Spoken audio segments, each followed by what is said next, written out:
Hello students, welcome back to our next COA class.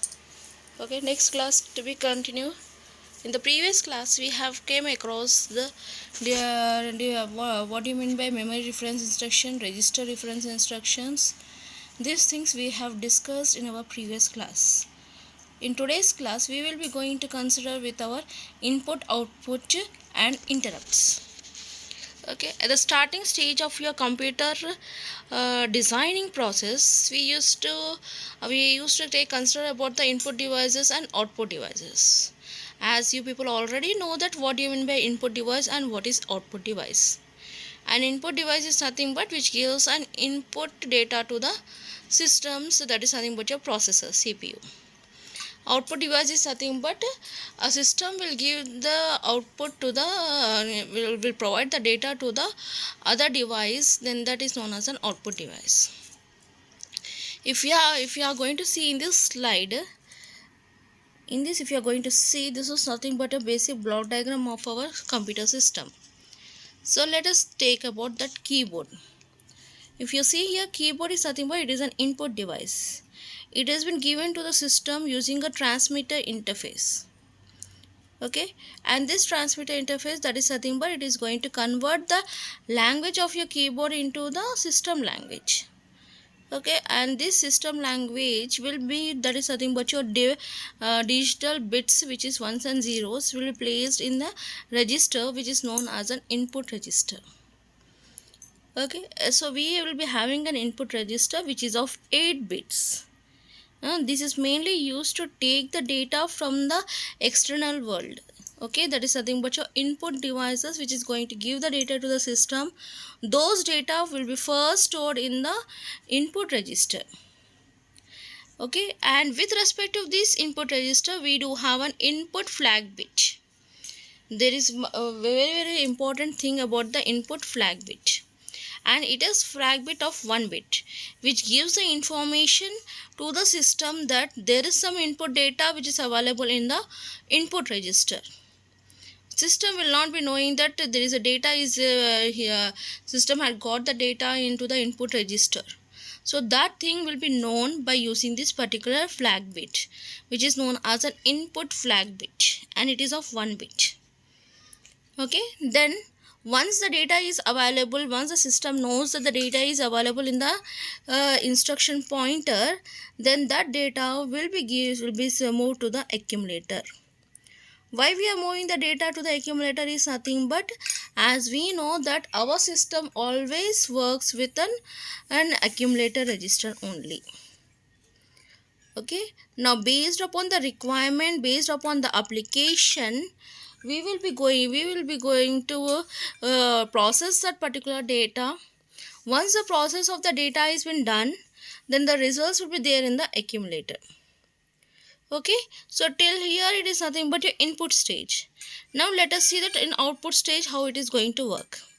Now after processing the data, I want to give to the output devices. Like for example, it can be a monitor or it can be a printer. Okay, so to print the data. Okay, or it can you use to display it on the monitor or anything else. So let us think that we want to print the required data. So what happens now? From the accumulator, it has been given to the output register. Okay, directly I can't give from the I can't give the data to the printer as it is. So we will not be going to give direct data to the printer. So first we will be going to save the accumulator contents into the output register. So this output register is nothing but it is used to store an 8 bits of data, and this 8 bits of data will be given to the output devices. Okay, now whether that output device will be knowing that the data has been there in the output register or not, okay, that will be set by using the flag output flag bit. Okay, FGO. If you see here, FGO is nothing but you will be going to have an output flag bit. If this based upon this is set to 1 and 0, based upon that one the printer will be going to understand that the particular value data is there in the output register, that it should be that should be printed. Now whatever the data is available in the output registers, that is nothing but it will be in the 1 and 0 format. This 1 and 0 format will be given to the printer, okay, this data, but the printer will be having its own configuration of the data.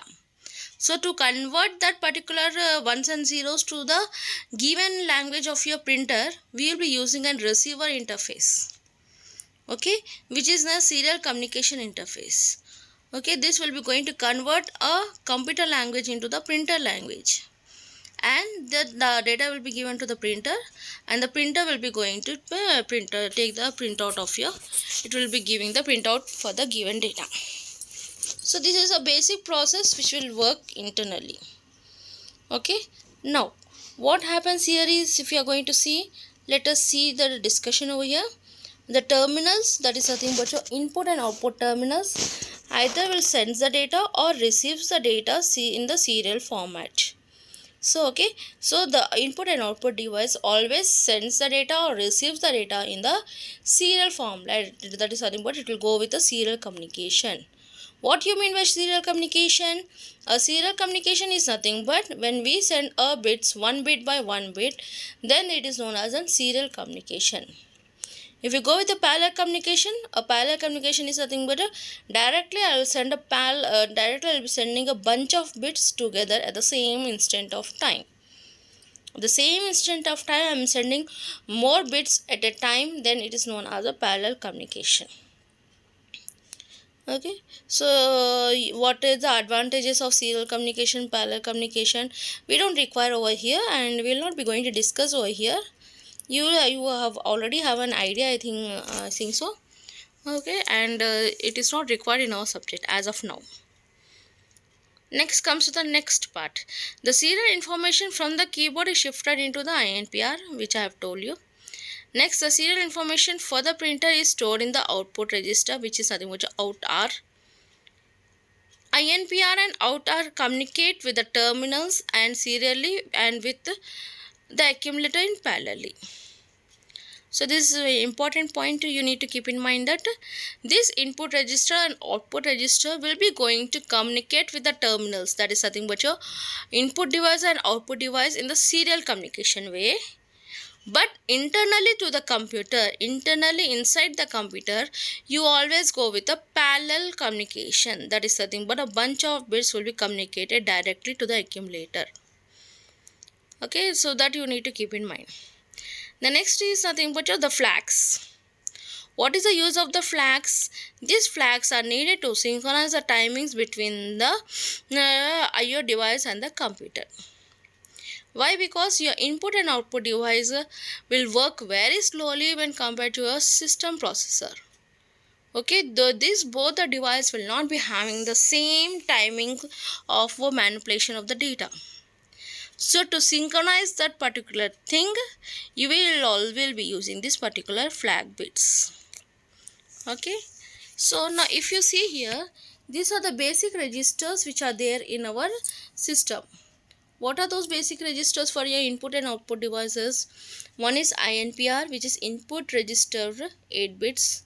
Next one is something which output register out R, which is of 8 bits. Next, input flag bit 1 bit, which is nothing but FGI. Output flag bit 1 bit, which is of FGO. And there is one more register which is nothing but interrupt enable, which is nothing but it is of 1 bit. It is nothing but IEN. As of now, you remember IEN only. Later on in the coming slides, we will be discussing how it works. Okay. Now, let us come with a program controlled data transfer. We will be using a program controlled data transfer, IO data transfer. So what actually it is, first what is happening, the input flag bit will be set to 0 CPU. When you go with the CPU type, at the CPU end, when what happens, when if the input flag bit is set to 0, go to the loop. Okay, that is again it will go moving into the loop. always it will be checking, the processor always check whether the input flag bit is 0 or 1, 0 or 1. When it is 0, again go and check. When it is 0, again go and check. If it is 1,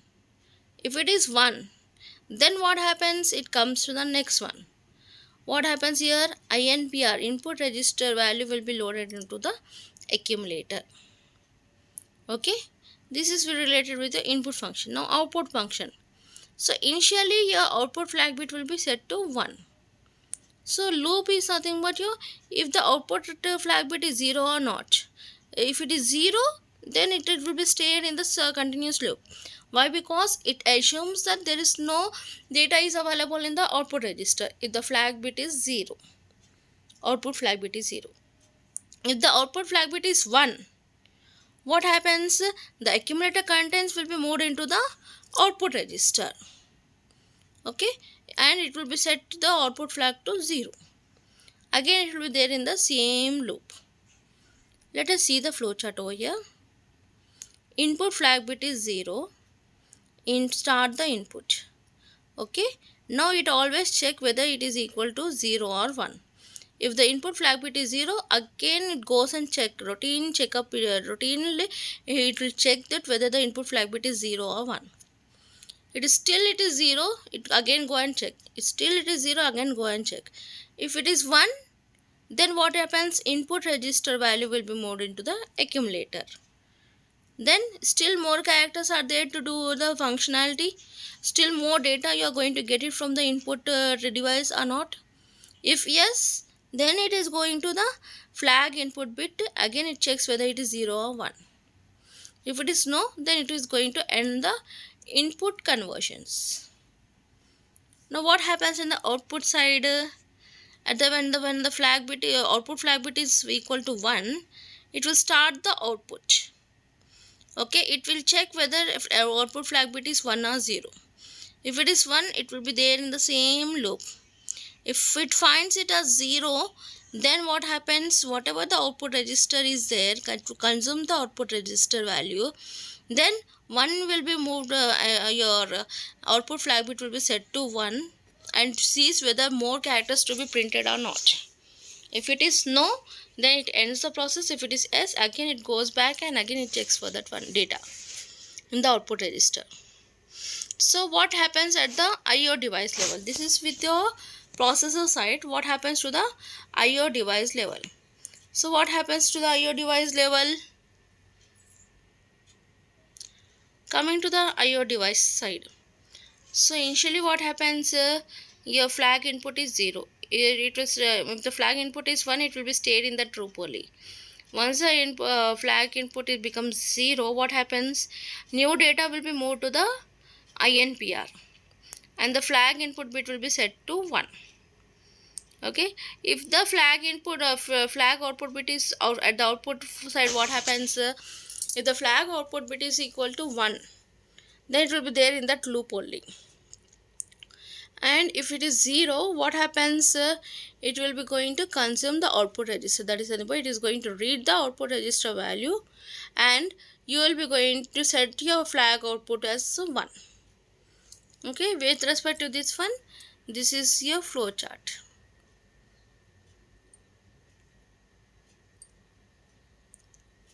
Okay, next comes to the input output instructions. When you go with an input and output instructions, basically we do have 6 IO instructions. The first one is what? INP. What does this INP will be going to do? It will be going to load the input register value into the accumulator. That is nothing but it is going to read the particular character from the input register to the accumulator.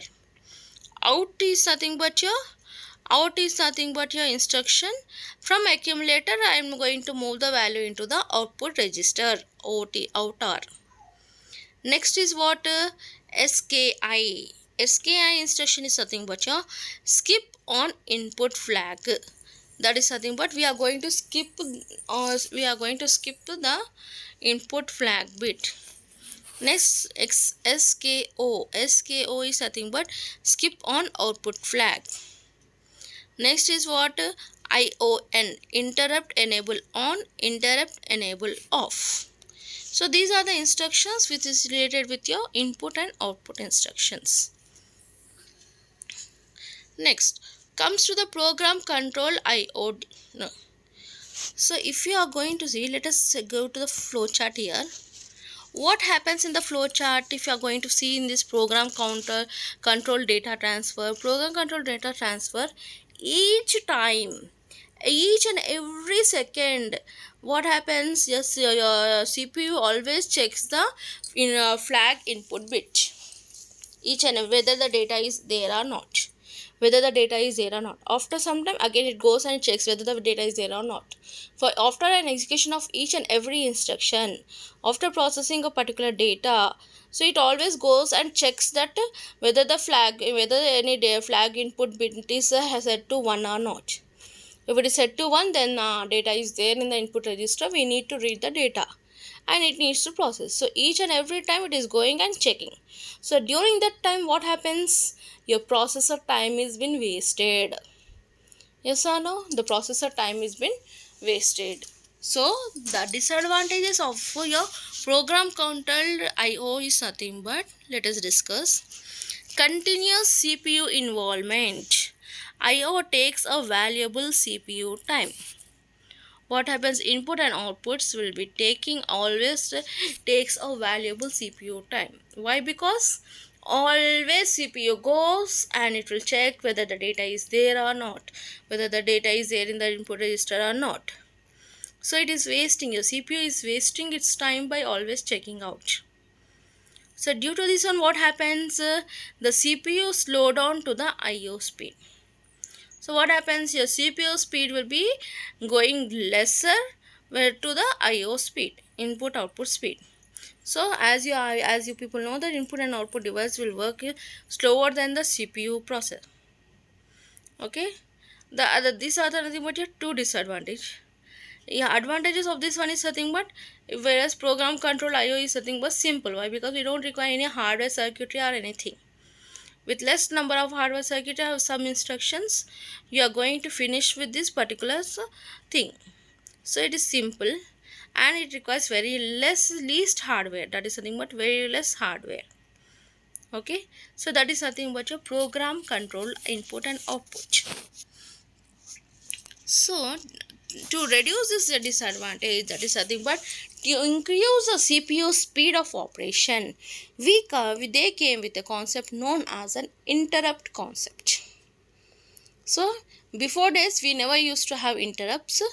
We used to have a program control IO, where each and every time your CPU goes and always checks whether whether any input data is there or not, whether I need to whether I need to read the input data or not.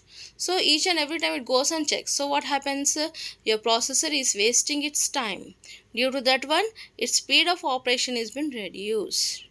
For that case, they have thought of going with an interrupt concept. What do you mean by interrupt? How it has been initiated? Let us get into that one. Interrupt initiated IOs are nothing but, interrupt is nothing but your disturbance. Interrupt is something but a disturbance. Okay, someone, when you're doing something, someone will be going to come and disturb you. That is nothing but your disturbance. Okay, now before getting me into the interrupt concept, I just want to give a small example over here. Let us assume that you have as you are going to have exams, you will be going to do the combined studies with your friends, right? Now when you are doing a combined studies, you have decided that at 10 o'clock morning, 10 o'clock, your friend will be turning to your home. Okay, he will be coming at a sharp 10 o'clock, and you will be going to start your combined studies. Okay, so what happens here? Due to some problem, your doorbell is been hanged out. For example, your doorbell is not working due to some reason. So at that time what happens, what you will be going to do? So my like as my friend will be going to turn by 10 o'clock, for every second or for every minute you will be going to the door and you will be checking whether he came or not. Okay, for every for every minute, you'll be going to the gate and you'll be going to check whether he'll be coming, whether he came or not, each and every time. So due to this one, what happens here, you're wasting your time by going there and each and every time and checking. You can't do your work, other work you cannot do parallelly over here. Okay, so you're wasting your time by going and checking the whether your friend have been turned up to your home or not. Now, if your doorbell rings properly, if the doorbell works properly, what you'll be going to do? You will be busy with your work. You will be doing some other work, or you'll be writing your notes or something like that. When the doorbell rings, then you will be knowing that okay, my friend have came. I need to open the door. So at that time only you will be going and you will be opening the door and you will be receiving your friend. Okay, so in this two process, what happens in the first process, where as the doorbell is failed, each and every moment you will be going and checking the gate and you will be going to say that no, my friend have not turned up. Each and every second you need to divert from your work and you need to check whether your friend have turned up at the gate or not. Okay, this is known as a program controlled input output. Okay, whereas the other, when the doorbell rings, then you will be knowing that my friend have turned up, so I need to go and I need to receive him. So in this case, what happened, your doorbell will be acting as an interrupt over here. Okay, so you will be busy with your work. As the doorbell rings, then you will be knowing that okay, someone have came at the door, you need to go and receive them. So this is known as an interrupt. So if you have understood this one, then the same thing happens in the CPU also. Okay, and the CPU, when you go with a program control input and output, each and every second, each and every minute, your processor will go and check whether the data is there or not. Okay, whether it needs to receive the data or not. Due to this one, what happens, it is wasting its time unnecessarily. So they came with a concept known as an interrupts. In the interrupts, it will be going to, when the interrupt, that is nothing but when the doorbell rings, you will be going and receiving the data. The same way here also you will be going to have an interrupt one. So whenever the input device or output device wants a data or sends a data, it will be going to interrupt, that is nothing but it will be going to give some information or interrupt or disturb your CPU that I am having a data. Come and collect it and then do the manipulation. Okay, so that is known as an interrupt. So how this interrupt process is going to occur, we will be going to see in this coming slides. Okay, what is the interrupt, sir? Open the communication only when some data has to be passed. Okay, whenever I am having an input device is having a data, then only it will interrupt the CPU. Yes, processor, I am having a data. Come and collect the data. Then only your processor will stop its execution and it will goes to that particular input device. It collects the data. Then it do whatever it wants. And then later on, it will be going to turn on to the main process work. That is known as an interrupt.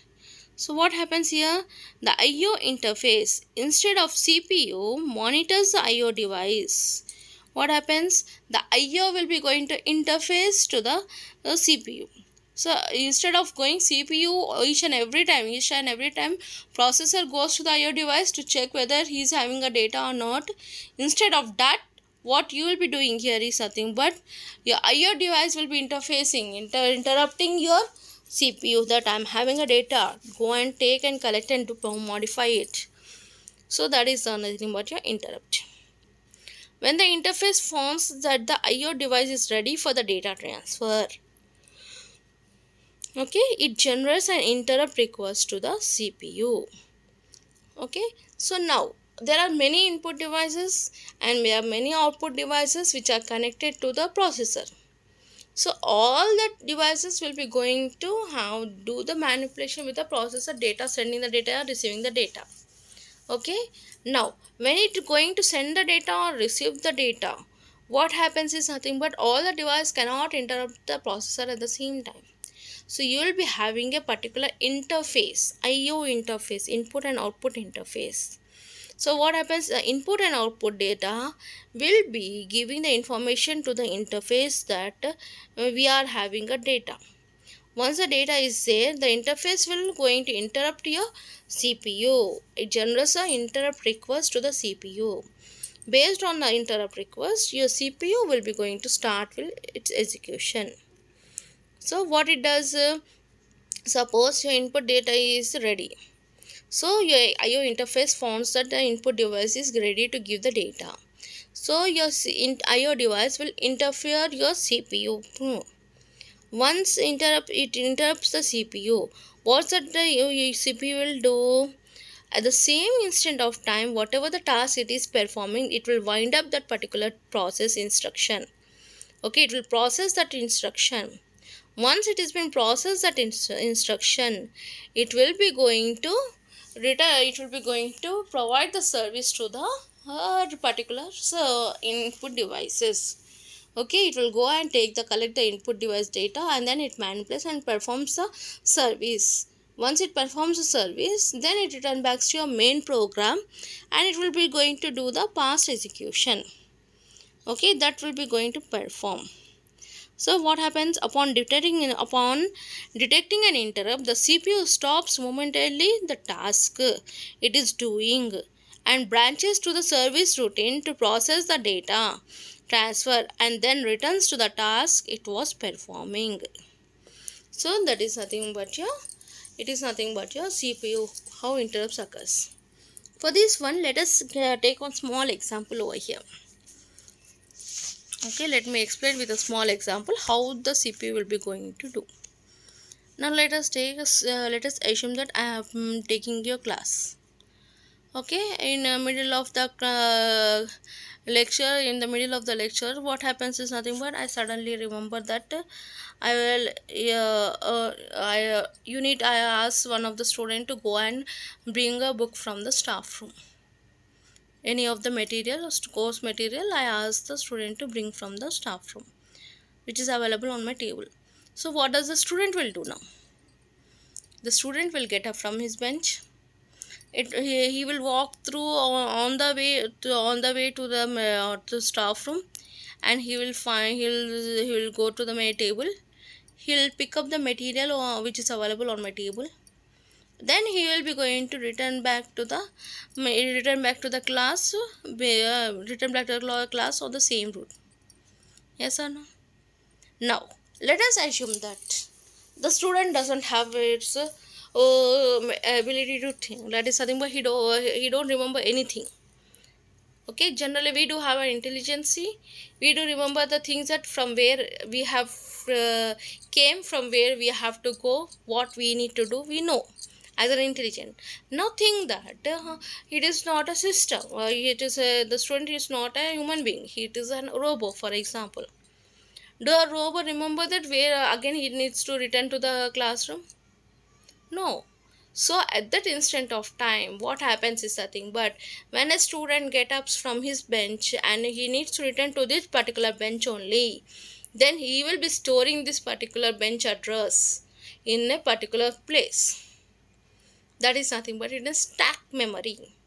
In a stack memory, he will be storing the bench address.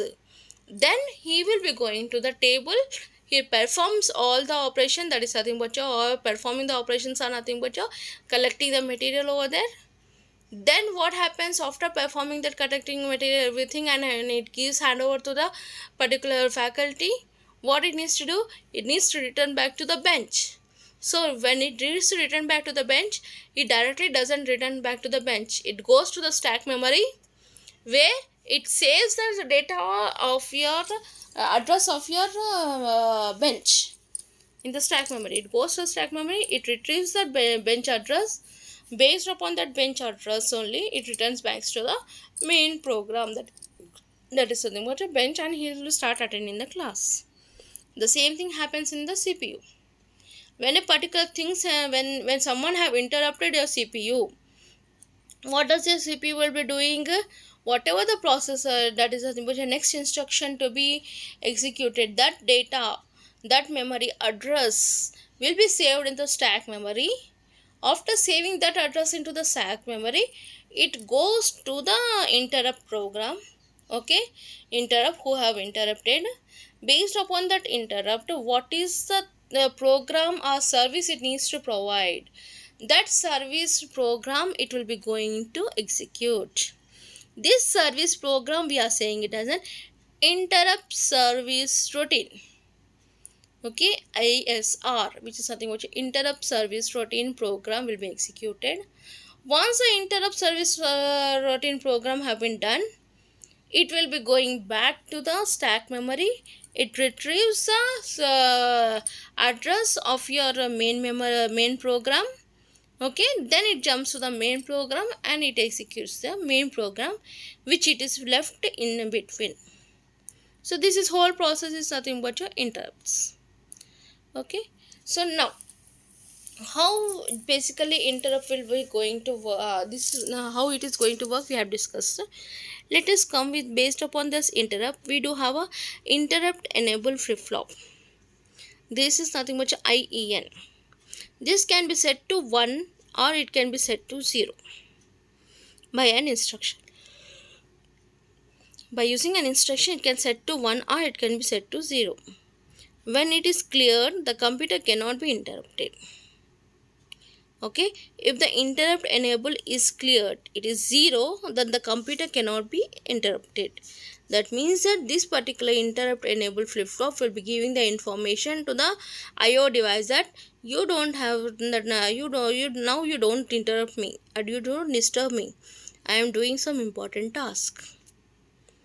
Like for example, if you are studying seriously, you will be asking your siblings and your parents not to disturb to you for till 1 hour you are studying.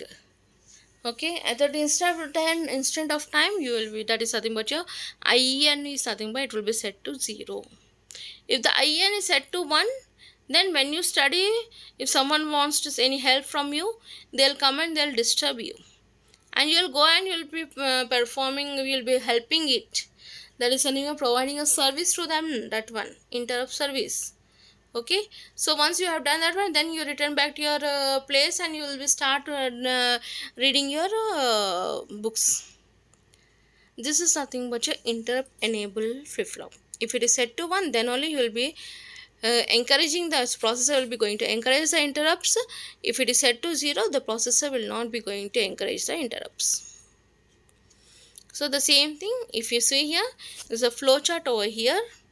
Now in this flow chart, we are taking its R is nothing but your based upon my interrupt.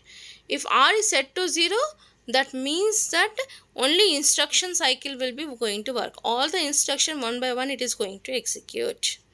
If R is set to 1, then there is an interrupt cycle you are going to execute.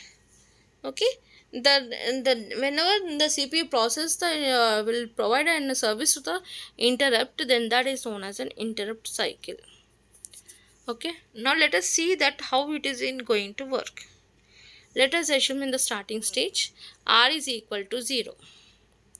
When R is equal to 0, it is going to do the instruction cycle. So what is instruction cycle? Basically an instruction cycle consists of 3 cycles.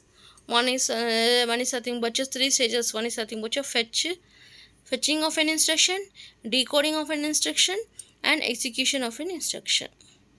So when you do the fetch and decode of an instruction, okay, you will be going to execute the instruction, then it return back to the R. Okay, after fetching and decoding of an instruction, it executes and it returns back to the R. Again checks R is equal to 0 or not. Now during fetching and decoding of instruction, before going to the execution cycle, It also check the IEN. IEN is nothing but interrupt enable. Interrupt enable is 0. That is nothing but it is not going to provide any there is no interrupt is there. If it is set to 1, means there is an interrupt happen occurred. Okay, now whether that is interrupt has been occurred by using an input device or by using an output device, we need to know. So for that one we need to check your FGI and FGO, that is input flag bit and output flag bit. If the input flag bit is set to 1, means that is nothing but an input device have been interrupted. If it is set to 0, means input device is not interrupted. Now I need to check my output flag. Output flag bit is set to 1, means that there is interrupt from the output device. If it is set to 0, means it generally goes to the R and goes for the next instruction to be executed. Okay, if suppose if input flag bit or output flag bit any one is 1, then what you are going to do, you are moving a data called 1 into the R where. Okay, once you have moved the data to R, it goes to the conditional block where it is checking the condition whether R is equal to 0 or 1. So here already we have initiated R equal to 1. So that means that R is equal to 1 means it goes to the interrupt cycle. If it is 0 means it goes to the instruction cycle. So R is equal to 1, it is goes to the interrupt cycle. In the interrupt cycle, what happens here? It stores the return address into the location. Some location 0 you have considered over here. So what happens? I need to store my bench address, right? That return address I am going to store it in the stack memory. Okay. Now the program counter value will be moved into the pro memory. Once that is done, then it goes to the branch to location 1. So that is nothing but it is going to the branch insertion to produce the branch operation interrupt service routine. After doing that one, what we are going to do? We are going to interrupt enable will be set to 0 and R is set to 0. Why? Well, because we have provided service to the interrupt. So we are done with our interrupt service. So if we set this to the 0, then the next interrupt occurs, then we can easily provide the service and it can be easily be done. So IEN is set to 0 and R is equal to set to 0. Then it returns back to the R conditional and it checks whether R is equal to 0 or 1. So on it is going to repeat one by one once again. Okay, the same thing explained here. The interrupt cycle is a hardware implementation of a branch and save the return address operation. At the beginning of the next instruction cycle, the instruction that is read from the memory is in the address 1. At memory address 1, the program must store a branch that sends the control to an interrupt service routine. The instruction that returns the control to the original program is indirectly a branch instruction. Okay, so this is nothing but a general flowchart of your interrupt cycle. Is it clear with this interrupt cycle?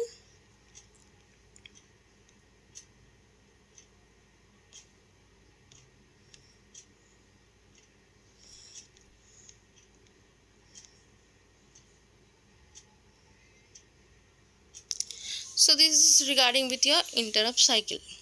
Okay, so in today's class we have discussed what do you mean by how the input and output device will be going to communicate with the system.